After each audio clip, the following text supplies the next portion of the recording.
The island also has lots and lots of railway lines. Who's that puffing down the track?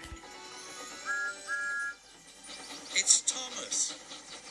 Hello, Thomas. Hello, everybody. Welcome to the island of Sodor.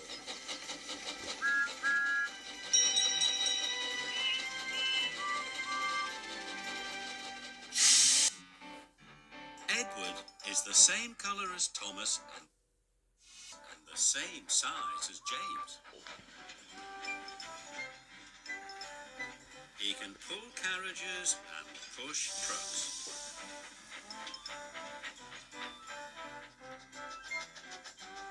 And he often works as a back engine.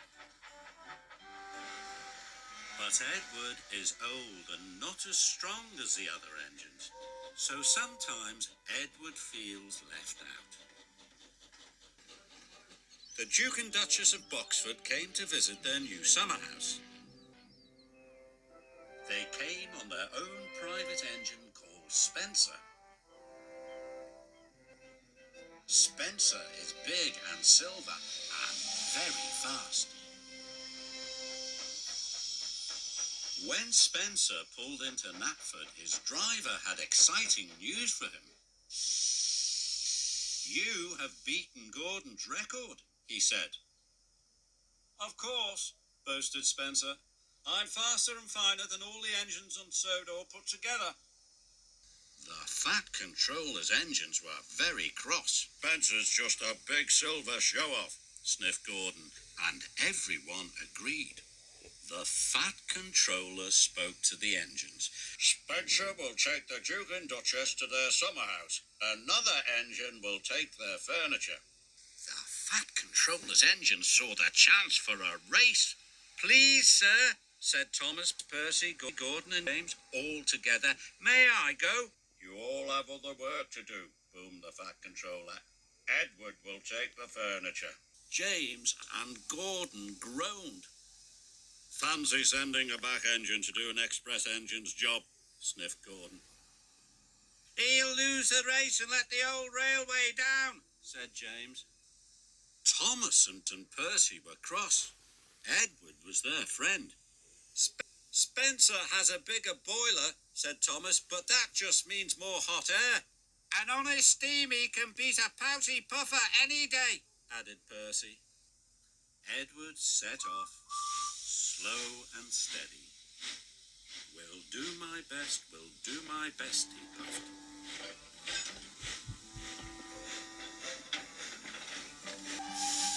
Spencer set off and quickly passed Edward. "I've won already," he boasted. And with a whoosh, he was gone.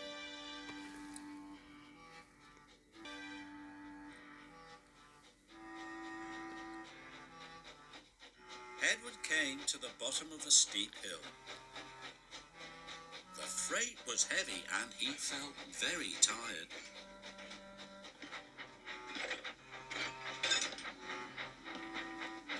He huffed and he puffed and was soon at the top. He could see Spencer in the distance and set chase at once. Edward raced down the hill. Spencer stopped at Wellsworth Station. The Duke and Duchess wanted to buy some tea and cakes from the refreshment lady. Edward teetered into view. "Hurry up, old boy," laughed Spencer. "Can't have you finishing too far behind me." Edward wished he could have a rest too. But the station master and the porters had heard about the race. Edward picked up steam and proudly puffed past Spencer.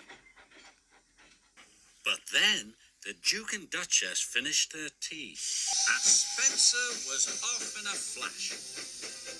He roared past Edward. "Fastest and best, fastest and best," he chirruped. Edward was nearly out of puff. The furniture felt heavier than ever.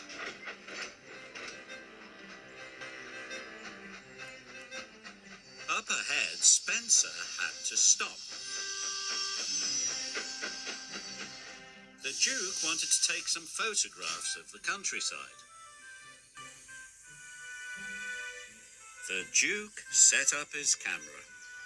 Spencer closed his eyes. "Nothing to worry about," he said lazily. Gordon was returning to Brendam Docks.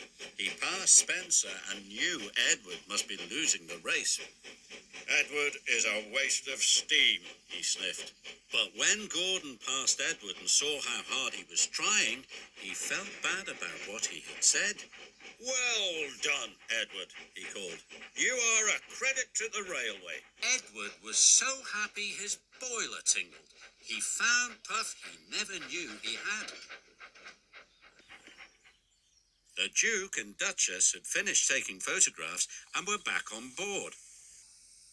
"Time to go," said his driver and rang the bell. But nothing happened. Spencer was dreaming of victory. He didn't hear the bell. And he didn't hear Edward puffing past him. Spencer's driver rang the bell again. When Spencer finally opened his eyes, he could see, and he didn't hear Edward puffing past him. Spencer's driver rang the bell again. When Spencer finally opened his eyes, he could see Edward heading towards the summer house. Nearly there, he gasped. Spencer took off as fast as he could. Spencer took off as fast as he could. But as he reached the siding, his driver ordered him to slow down. "These are old tracks and you are a very heavy engine," he said. "You must go slowly." Spencer had no choice. He had to slow down. And he trundled slowly down the siding. With every click and every clack, he knew that he had lost the race. Edward puffed towards the summer house. "I've won," he gasped. "I did it." Edward puffed towards the summer house. "I've won," he gasped. "I did it." Edward felt like a really useful engine. "Hooray! I've won!" he cheered loudly.